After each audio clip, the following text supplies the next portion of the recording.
Tesla is following through on its anti-flipping Cybertruck clause, with one owner claiming the automaker cancelled 2 of his orders, after finding the pickup advertised on several automotive marketplace sites with the VIN.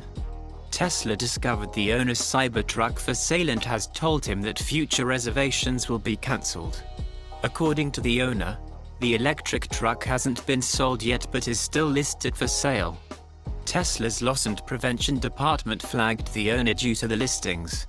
Later, a sales leader confirmed that additional reservations had been cancelled for this owner. While the 2 reservations had been refunded, the automaker said future reservations would not be honored nor refunded. Moving forward, any future orders placed by the owner will be cancelled, without a refund of the $100 reservation or $250 order fee. An official notification has been provided to the owner.